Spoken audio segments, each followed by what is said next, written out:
Hello. Today I decided to talk about our times. Our times are unusual and strange and feels terrible and dangerous. And a lot of people don't know how to deal with that.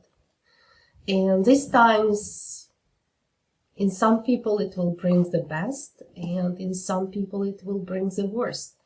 And in both cases, it's okay because we're all in a journey and we're all trying to learn what to do and how to deal with that. And I usually don't share it, but today I decided that you need my story. I was born in the Soviet Union, and in 1986 I was 20. When the Chernobyl disaster happened. I was in Kiev, Ukraine. I was born there. And we were just 90 miles from the Chernobyl. And we didn't know what happened for quite a long time. It was a wonderful long weekend, 4 days. My parents went to our dacha, and I stayed in town to have fun with my friends. And I learned about Chernobyl by accident. I heard the rumors. There was this older lady sitting on the benches, and they would tell me that nuclear station exploded, and I'm like, yes, you always hear rumors, what's new? And I will carry on with my daily life. My parents and grandma asked me to water plants, and those plants supposed to be watered every day. So on the third day, I suddenly realized that, I need to water my plants. I'll be in huge trouble. So I opened my grandma's bedroom, and all these plants were on the windowsill, and the window was slightly opened. And I was terrified. The certain amounts of radiations are very, very good for plants. So in all these plants that I expected to kind of wilted and be very unhappy, they were blooming, they grew up, they were thriving. And I closed the door, and I realized that those rumors they were telling me might be right. So I went outside, and I took a tram to the very special neighborhood in Kiev where all the party leaders and KGB leaders were living. It was a very upscale neighborhood. You cannot live there if you're not a party leader or part of the system. And usually this neighborhood is alive with kids and pets and nannies and life.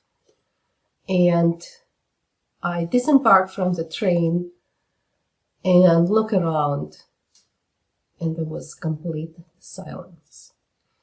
The government knew about what happened, and they evacuated their family and loved ones immediately. The neighborhood was completely silent, no pets, no kids. And then I knew what was, I think, was the rumor. It's not the rumor anymore. Eventually, we were told to stay inside the houses. Big help. Radiation goes through the walls. But we were asked not to play outside, not to go into the parks. It was very hard. It was terrifying.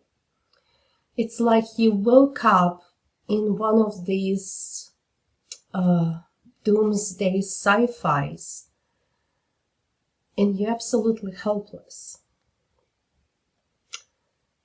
Just recently, I bought a book by one of the great reporters. He was a photographer.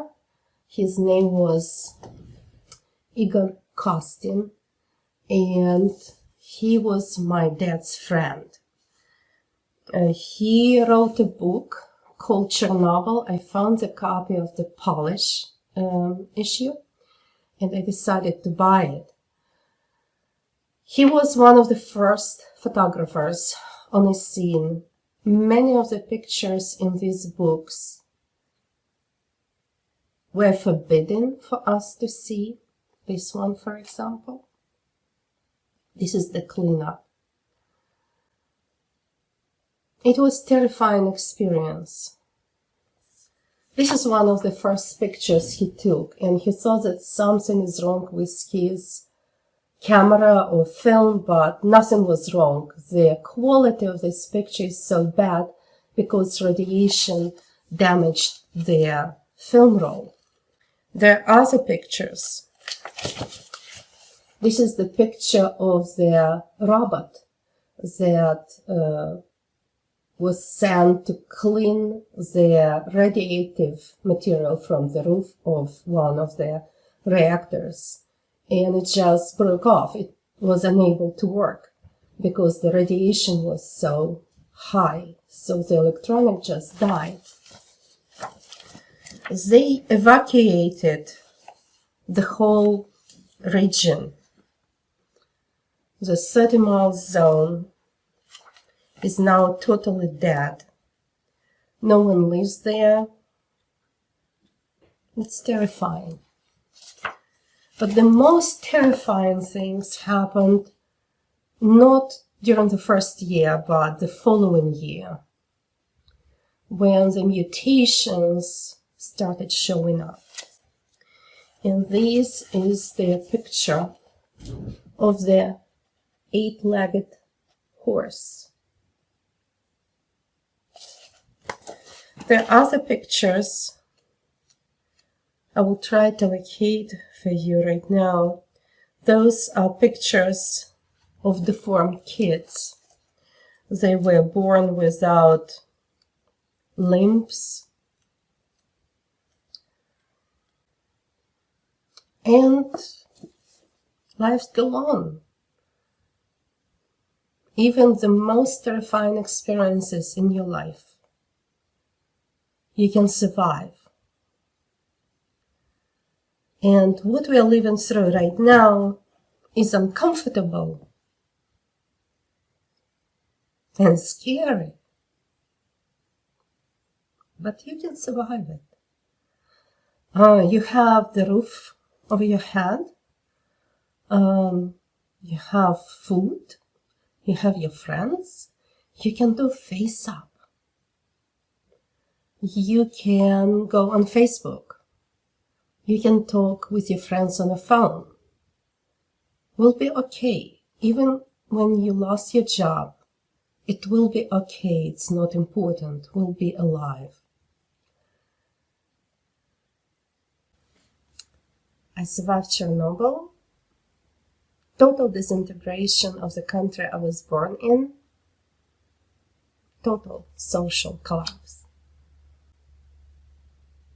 And I'm still here. What is my message to you? You will be all right. It will be all right.